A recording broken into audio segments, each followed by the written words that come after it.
Hello everyone, welcome to Liberal Tarot. I'm Sherry, a blue dot in a red state, utilizing Tarot to offer insight into these very interesting times we have going on here in the United States. So I'm really glad that you're here and welcome.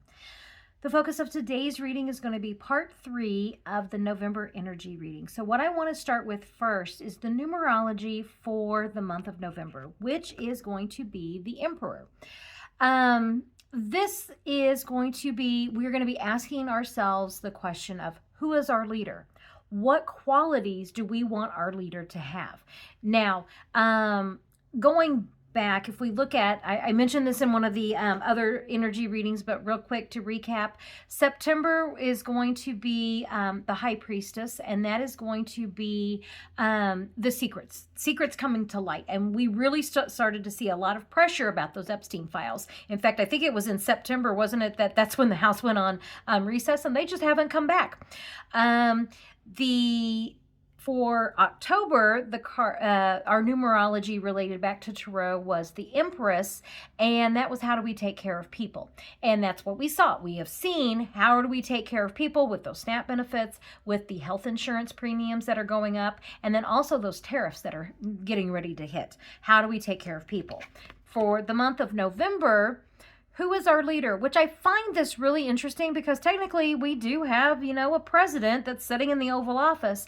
But this is like, does he really embody what we want in a leader? Oh, hell no, he does not. So this is a card of what do we want our leader to embody? Who is our leader? Okay. And I find that interesting because in that part 1 of the November was like, holy crap on a stick. That's a lot of energy coming in of, and it looks like we very well could be answering, asking ourselves, who's our leader? Because we don't want JD Vance, okay, with all of that health stuff coming up.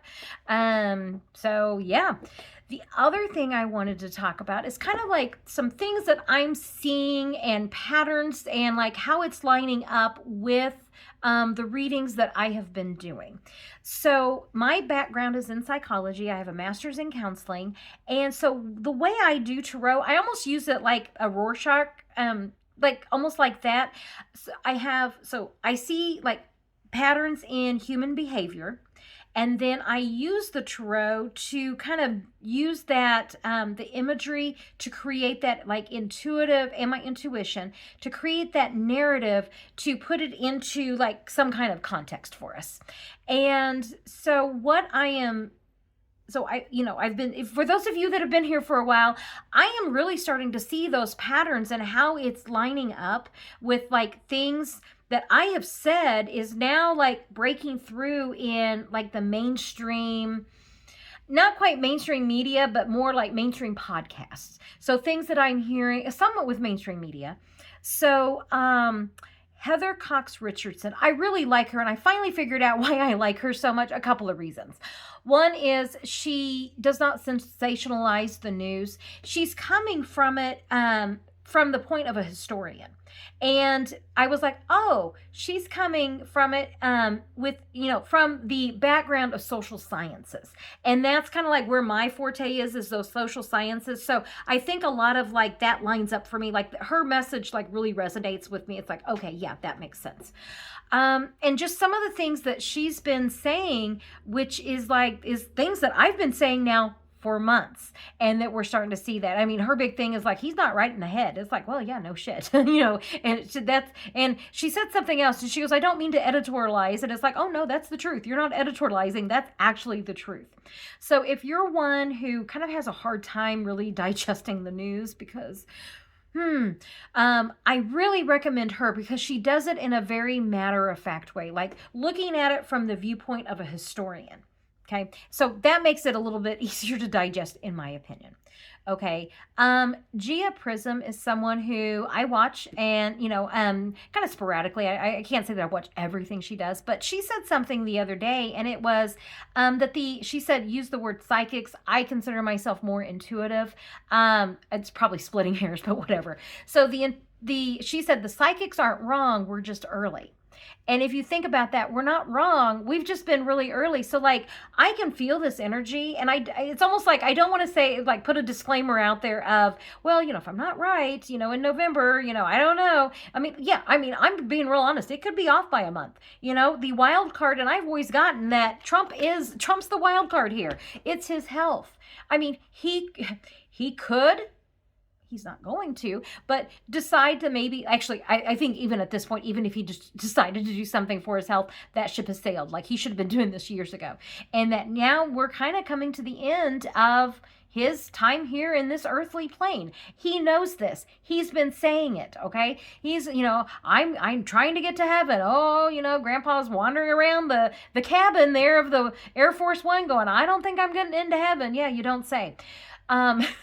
So his health it's serious. I mean, this is like a serious thing. And at any point, I really do think he's either going to have, I think it's a stroke. That's just what I've always felt. But, okay, it's a stroke. It's a heart attack. Okay. He's got congestive heart failure.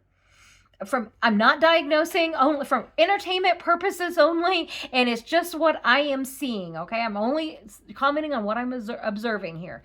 So, that we've been saying that, how long have I been saying, all roads lead to the Tower card, and now we have the literal destruction of the East Wing. I think that is going to be it's very symbolic, that we're going to look back on that and go, oh shit, that was a moment that we needed to pay attention to.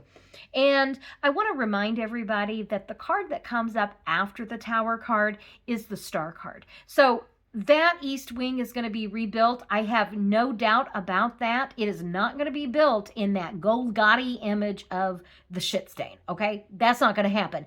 And in fact, I think I did a reading on that ballroom earlier, and it wasn't going to be built, and it's not. Okay. It is not going to be built. If he somehow miraculously, overcomes, his diet and poor health to, live long enough to, whatever he's going to build, that is not going to be a lasting monument to his, whatever you want to call that. It's not going to stand. Okay. So what we are going to get after this is the Star card, which is something better is going to be built. And I think that's going to be literally and figuratively, symbolically. We are going to have something better that comes out after this. I truly do believe that. I've got notes here. So the other things, that I have here is I've never gotten that J.D. Vance was going to be president. I have never gotten that at all. And, because I'm a Virgo and because I understand like the succession, like if Trump isn't president, it automatically goes to Vance. And then if Vance isn't president, it goes to, Grinder, Maggot, Moses, Mike, Tiny Johnson. I understand that. But like, even as I say that, I'm telling you, every fiber in my being is saying that is not what's going to happen, and that's not what's going to happen. So now here Virgo me's going, okay, like okay. Okay. So and so like the Virgo me is saying like he may have like be POTUS for like one hot minute, with section 3 of the 25th Amendment. And I did that reading where it's like, yeah, if Trump has a health event, they may use, and I'm not entirely convinced they didn't do that the last week of August. If they didn't section 3, Trump to, and that's just the, he had. Section 3 in the past has been like W had a colonoscopy and went under anesthesia. Okay, well, Dick Cheney was our president for, a hot minute, like that kind of thing. But he didn't actually it didn't make it into the history books as, he became president. So that's what I see kind of for Vance. Like, he kind of becomes president, but not really. And that in that reading, I got that he wasn't going to wait long enough, like Trump's not dead enough, and that he was going to try to power grab with Section 4. We'll see if that happens, but that sounds about right. The other thing in that reading was that I got that Usha Vance. In fact, that's why I did the reading, was like, there was like divorce, like Usha's not happy. And if you notice, that's coming back around. And now I think that she's ready to start taking action. Back in August, it was like, oh yeah, she doesn't want to raise her children in this toxic environment. And she wasn't ready to take action yet. But now that we're getting closer to it looking like, things are going to be happening. She doesn't want to be first lady. I mean, and in the environment in which, Jade in the MAGA, it's toxic. And she's like, I don't want any part of that. I mean, I don't blame her. And now that has made it through to the mainstream. Jen Psaki did a segment on, Usha, are you okay? Blink 4 times if you need rescuing type thing. So, we're starting to see that breakthrough. The other thing, it is the responsibility of the resistance to hold the line for democracy, and also with the lower courts. And the lower courts, they're hanging on. They're doing it. Okay. So what we can do is we can shine a light into and hold that mirror up to just what this administration is doing. So for every action, there's going to be an equal and opposite reaction. And, the resistance, we understand the assignment. Okay. We understand that we cannot riot. Okay. MAGA doesn't understand that. And that's going to be something that I'm actually going to be watching, because hungry people, French Revolution, and I have always said it, because my husband, and I've heard other people say, oh, it's going to be a civil war. It's like, it's going to be French Revolution time. Hungry people, that's not going to be. So I don't know, I don't know about that. I've also been joking with, I've been watching some of the videos coming out, with Indivisible, the Women's March, about like civil disobedience and what that looks like. And I joke about saying, okay, do they realize that they have an entire generation, Gen X women, are going through menopause right now?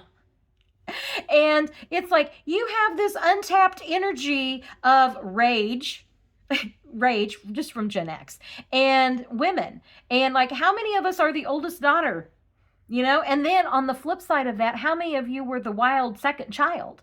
I mean, and we're all going through perimenopause now. And, I think that is an untapped energy, potential energy that could be used. And so like for the civil disobedience, it's like, all I have to do is sit on my ass and like, what?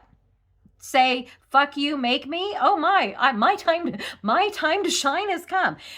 I am not making light of what they had to do in the 60s, because that was serious consequences. And yeah, civil disobedience, we may be facing those same consequences. But the idea behind it, kind of in that snarky, fun way, is telling Gen X just to sit there and then like making us do something. And it's like, our MO is like, yeah, fuck you, make me. Like, and we don't respect authority. And I keep telling my husband, okay, if it really gets to the point where we are having to, do the civil disobedience, then just know that if I'm arrested and they say, you will respect my authority, just know that I will have replied with, first of all, it's authority, get it right. I can't help it. It's just going to be what it is. So what I'm seeing in one of those civil disobedience, it was with the Women's March. They were showing like that an authoritarian needs to have the support of these structures. And the civil disobedience is disrupting those structures. And we're seeing it. We saw it with, they need the media companies on their side. Well, we got Jimmy Kimmel back. They need to control the finances. Well, this SNAP stuff, whoo, that's not going to end well for this administration. I don't even need cards to tell you that. They need the military. We're now seeing high-ranking officials resigning rather than carrying out illegal orders, what they're calling illegal orders in South America with those Venezuelan fishing boats. We see National Guard members saying, I'm not doing that. I am not doing that. They're saying no. So we're starting to see those disruptions. The education, he's trying to take over the educational system. And we're seeing the, like Harvard? They're not caving. And a lot of those colleges are saying no. The University of Virginia, you better backtrack, and you better backtrack quickly if you want to continue having a college, because you're going to have to answer for bending the knee. All of these people are going to have to they're going to have to answer for bending the knee. That's what they're going to have to do. But we're starting to see these small disruptions in these institutions that a authoritarian needs to stay in power. He's not going to be able to do it. He is not going to be able to stay in power. I want to assure everyone of that. That doesn't mean that we don't have that. We have work to do. I mean, we have to hold the line. The other thing that was really interesting that I'm scrolling here through my notes. Oh, before I get to that, we have the court rulings. You know, the authoritarian has got to have the courts in their pocket. Okay, he's got SCOTUS. Okay. But before it gets to SCOTUS, he had, these lower courts are holding the line. And I'm truly expecting some of these cases, the cases that can be thrown out are just going to be thrown out, and that they can't go to the Supreme Court. So he's not going to get his wish when trying to prosecute his political enemies. Okay, that's not going to happen. So we're seeing the lower courts, there's another pillar that's not going to bend the knee. Okay. We also see that the courts are setting up they're setting up the legal precedent and that foundation to be able to hold ICE accountable. Okay. We have the ruling stemming from like a 2022 case of, ICE can be arrested. So if you see that, if that, like, we're seeing that, that foundation and that groundwork all, already being laid. We're starting to see those cracks. The Republicans, MAGA. I mean, you've got, and in one of those readings where I did like week by week, is that Adelaide Grijalva and the government shutdown. I got like in the last week of October, beginning of November, they were going to start, the Republicans were going to start negotiating a government like reopening in earnest. And I was like, the Democrats can cave and this is all over and we just lost everything. But if they don't cave, then, they are going to have to negotiate. And it's going to be for the SNAP benefits. It's going to be for health insurance. And we're now starting to see, 14 Republicans in the House sent that letter to Trump saying, your tariffs and what you're doing with the beef cattle farmers in Argentina, it's decimating the beef cattle market here in the United States. Not to mention like that hand and foot disease. It's like, we don't want diseased cattle here. We're bad enough, with mad cow disease. Like, stop with that. Stop bringing infected cows in here. So, we're starting to see the Republicans. I mean, Marjorie Taylor Greene, and Josh Hawley. Are you kidding me? Now, both of them, and I've said this, they have the they're independently wealthy. They can pay for the polling. They can listen probably just to the constituents' messages on their voicemails for their polling and realize, oh shit, if we want to hold on to power, we better start making sense and stop with the Jewish space laser bullshit. Now, they always, will turn around and say the most unhinged, shit ever. But just know that you're not agreeing with them. They're agreeing with you. They're seeing the writing on the wall, and they know that if they want to stay in power, they better start making sense and start doing something for their constituents. And we're seeing that, okay? The other thing that I have been saying, it is not in the DNA of the American people to be ruled by a little wannabe dictator. It is not. And I swear to God, I saw this and I was waiting for it, and it was like former Ambassador Michael McFaul. He didn't quite say it like that, but he was on Nicole Wallace. And he was talking about how he was comparing what Putin did to take up,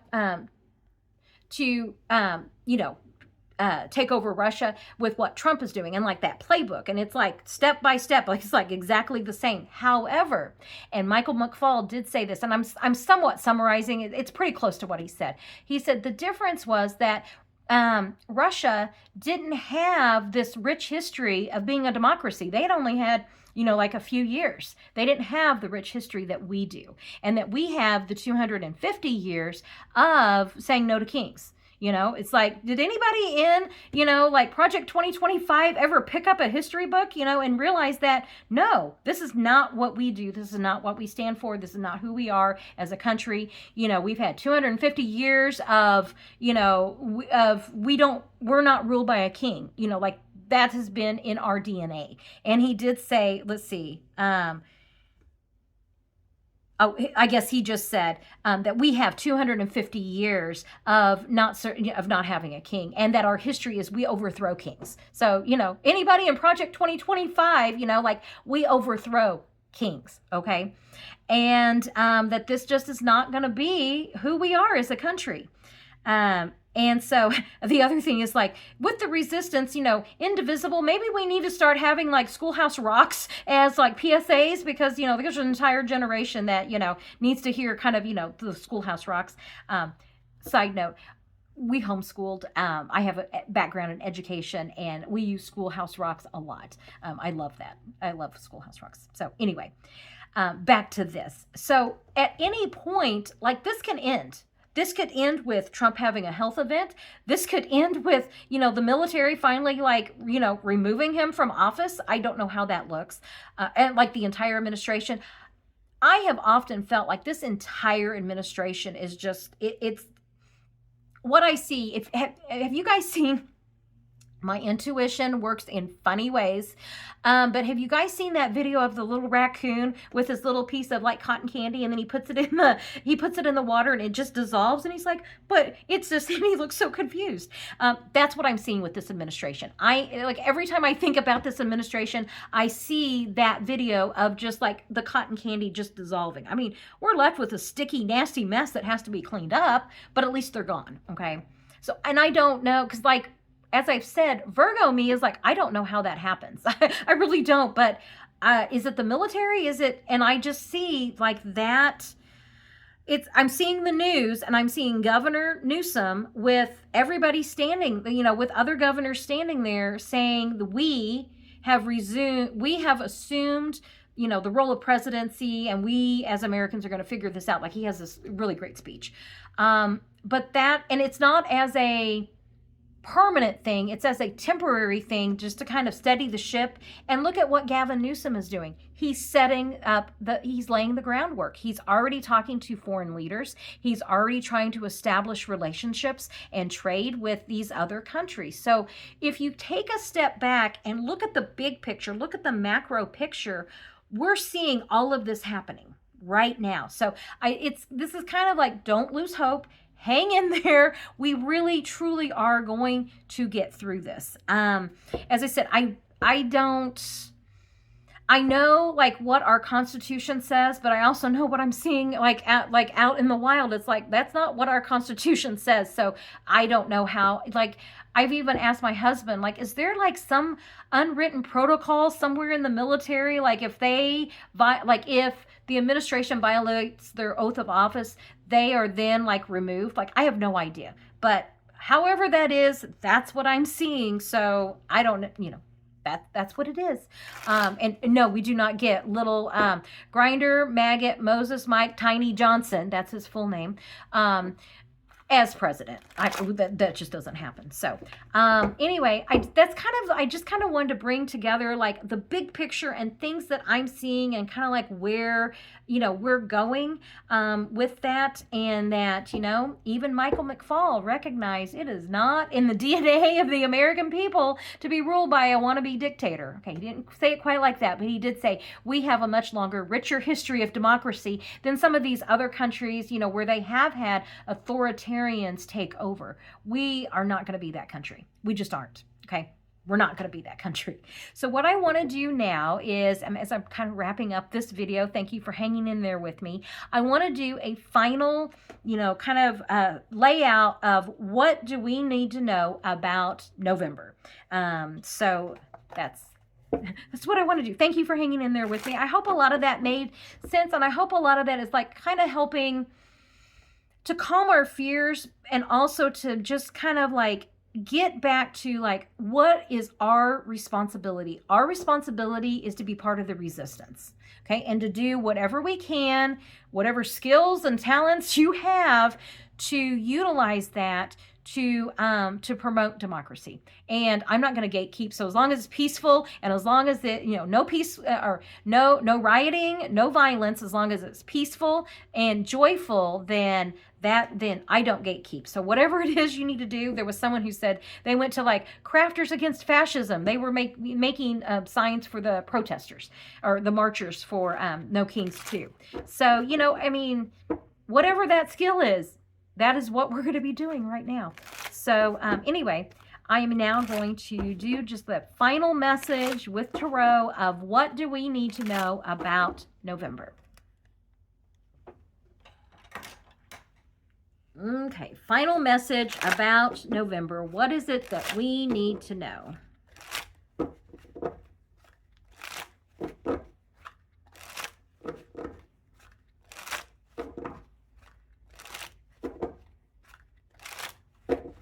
Okay, and with that, Star card, our hopes, wishes, and dreams. Who are we as a country? And then the challenge is Mad King Don. Of course, he's the challenge.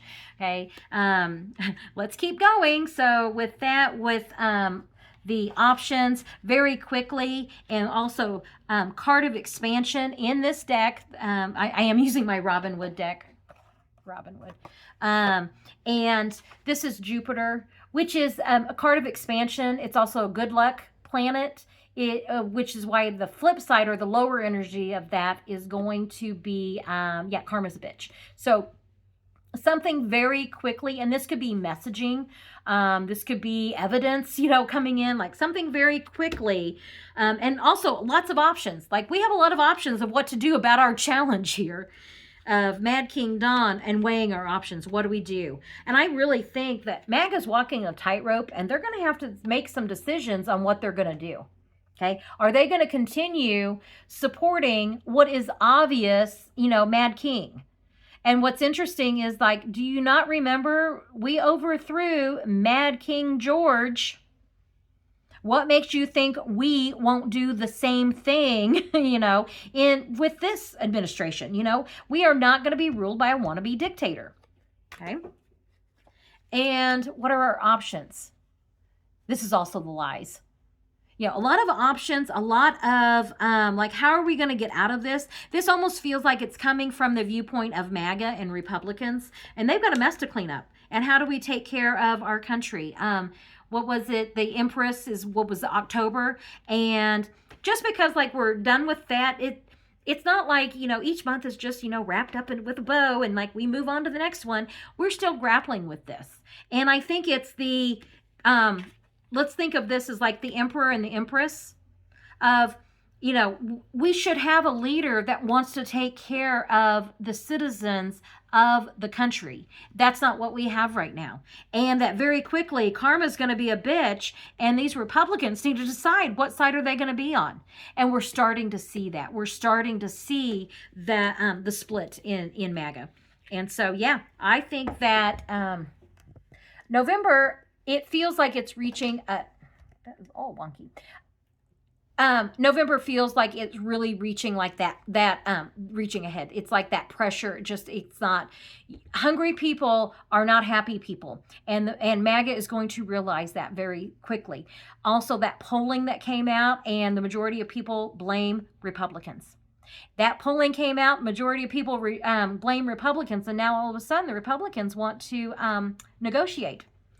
Now, Maggot Mike, Tiny Johnson there, he's got a whole other pile of problems, which that reading came out last week. So, it's going to be interesting to see kind of what happens. It's going to be very interesting to see what happens because Maggot Mike, man, I don't feel sorry for him in the least. God don't like liars, and he, has got himself backed into a corner, and I don't think he doesn't. I don't know that he's going to continue being speaker for long, and if he brings them back into session. So anyway, that's something I'll be looking at. That'll be a reading for another day. I really appreciate you guys being here. I appreciate you hanging out, hanging through those, those a couple of readings that had like the weird sound. Anyway. A lot of news stories. I don't think there's going to be any shortage of news stories anytime soon. Let's see. Let me think about this. This came out on Monday. Tomorrow's reading is going to be probably that Adelaida Grijalva and the shutdown. I'm just going to ask, where are we at on that? So thank you for joining me. Like, share, subscribe, and I will catch you on the next reading. Have a wonderful day.